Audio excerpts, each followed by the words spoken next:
was wrong. There's a story today that the Vikings are considering re-signing Sam Darnold. And I'm a little confused by this.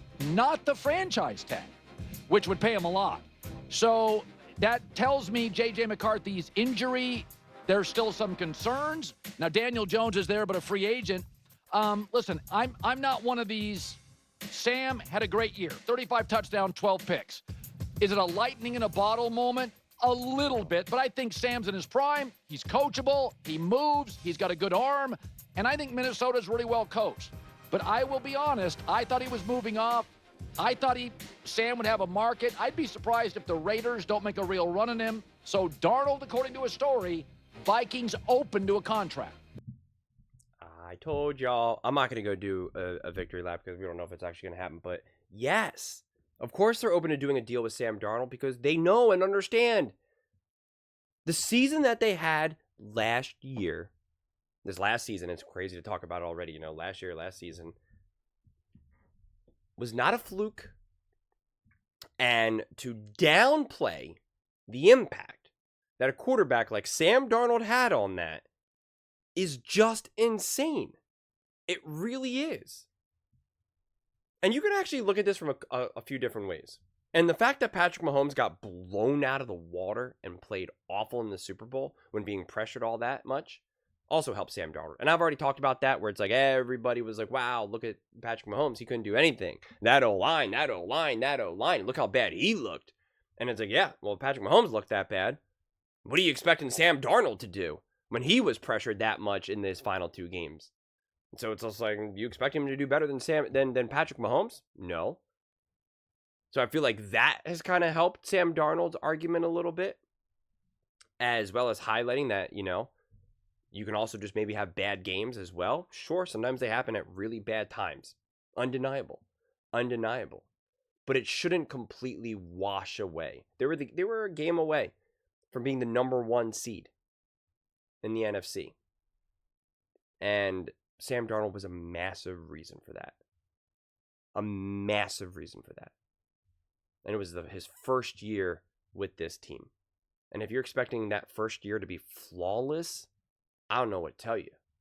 Tom Brady's first year with the Buccaneers wasn't even flawless. Yeah, they ended up winning a Super Bowl. 1, that's Tom Brady. 2, they had to make a lot of other moves to be able to win that Super Bowl. So again, if you're expecting this just to, Sam Darnold just to insert himself into this team and then just march this team and make them an instant, be in the NFC Championship game or something, like, come on, man. Come on. This is a step league. You take steps. And Sam Darnold now has immediately played his best ball. And there's no strong reason to believe that that's going to go away. If anything, there's really great reason to believe that you're going to be able to take another step forward. And this whole thing of like, oh, well, this was only 1 year and he was bad before. I'm really kind of tired of having to say this. But it's just like, guys, he played for the Panthers and the Jets. 2 disastrous franchises who have done nothing for years and years and years and years. Playing for coaches that are no longer in the NFL. What you do in that circumstance means exactly nothing to me. 100% nothing to me. So to judge him based on that is absurd. It really is. So I think it makes sense. And like I said too, like, this is where you trust Kevin O'Connell. This is where you go to Kevin O'Connell and say, what do we do? What do you think? And to just automatically assume that J.J. McCarthy can step in and do what Sam can do, it's not the case. And, in terms of the injury with J.J. McCarthy, I've also talked about this a little bit. Listen, unless it's a little bit more complicated of an issue than people are reporting, but a meniscus injury is pretty routine. Listen, when you get a meniscus injury and a surgery, like, your knee is always going to be a little different because you're going to have scar tissue essentially like in the center of your knee. and you're going to have maybe some extra pain. And, when you get down like in a squat position, like you're going to feel it. You're going to know, okay, my right leg got surgery and my left leg didn't. But it shouldn't actually impact your ability to compete at the level that you competed before, unless you have a real complication. Like I said, it will, and like when this injury first happened, could it cause him to now have an increased risk of arthritis when he's like 50? Absolutely. But quite frankly, every single football player has that risk regardless. And so they're all kind of just done, when they're 50 years old, 45 years old. But the meniscus injury itself, like they could just straight up remove his meniscus. And it's like, if you could lift, and obviously, football is more complicated than this, but just to kind of use this as an example, it's like if you could lift, 100 pounds with your right knee and some, made up lift, if you had meniscus surgery and all of that, even if you just remove your meniscus, you should be able to lift 100 pounds again. You're not really going to see that decline. You shouldn't. And like I said, unless there was like true complications, but I'm struggling to see what that would really be, unless he's having some sort of issue with like a ton of scar tissue buildup, and then like they're going in to kind of like remove the scar tissue, which is then causing more scar tissue. Like I could feasibly see stuff like that, but it's just like I don't like to try to speculate too much based on other people's injuries, but it's just hard for me to wrap around that. I mean, we got people who are like shattering their entire bodies and recovering and getting back out there. Unless he has the body that genuinely struggles to recover from injuries, which is also a real thing. I mean, quite frankly, there are so many athletes that could have been in the pros, but their bodies just lack the ability to recover at that as people who actually made it to the pros. Healing is its own professional superpower. You can take two athletes, get the exact same injury. One recovers like it's nothing, and the other is like never the same. Like that is a real thing, and that is just luck of the draw. But again, typically you see it in a little bit more complex of injuries, and not just a meniscus. Like I wonder if the meniscus was really shredded, and then they tried to repair it, but then they really couldn't.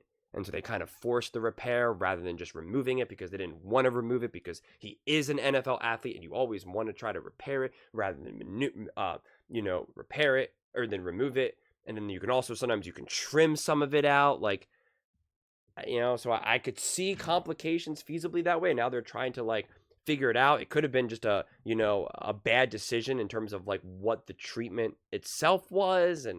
But I don't know, honestly, like, and that's why I don't really feel too comfortable, speculating in terms of like if that's the reason why. If the Vikings are concerned, JJ's knee is just not going to be right. Let's go with Sam. I don't know if that's necessarily the case either.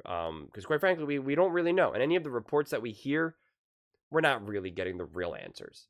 But I do think if they legitimately signed Sam Darnold to a longer term deal, and it depends on what that is it going to be some 2-year, hyper guarantee contract? Is it going to be a 3-4 year Baker Mayfield? Will it be like a Daniel Jones contract, like what he had with the Giants? That will be the most telling thing.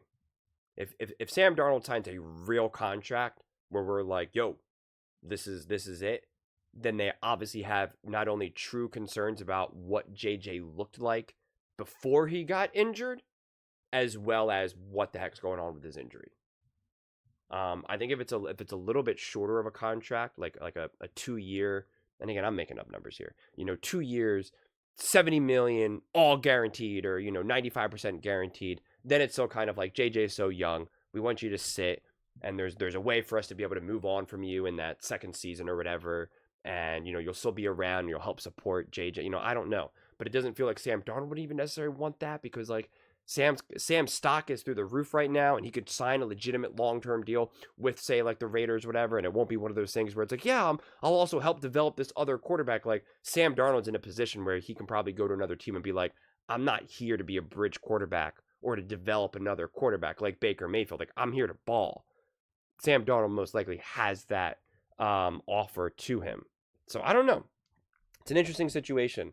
But I think ultimately what the Vikings do will be the most telling with regards to what their thoughts are on JJ McCarthy. Obviously, if they sign him to a legit deal, then we know the thoughts on Sam Darnold. But The annoying thing that I keep hearing out of the Vikings camp is like, they're open, they're going to discuss. Like, it's very wishy-washy, and that to me already signals then some issues with JJ McCarthy. The fact that this isn't already solidified is already kind of like concerning, because you would hear whispers then, like if they still wanted JJ to sit another year just for development and, you know, maybe some injury type stuff, then they would potentially just maybe like try to sign like a 1-year deal or whatever it is with Daniel Jones and pretty much try to do what they just did with Sam Darnold. Or if they're trying their best to try to get Sam Darnold to stick around for also a 2-year deal or something. But because he said they're open to a long-term deal, and I don't know what we're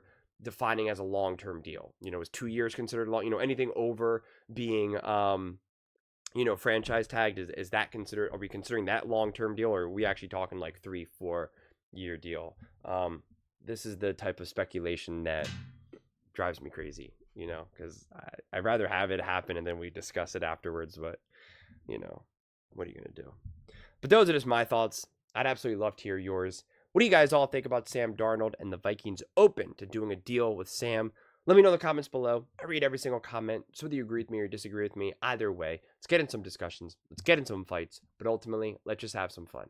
And please do consider subscribing. We're building an amazing community here, and I absolutely love to see you part of it. I want to build something that we all genuinely feel connected to, something that we're really excited to be part of. I think we're well on our way to doing it. Please don't forget to give this video a thumbs up, as it really does help the visibility and the algorithm. Thank you so much. See you next time.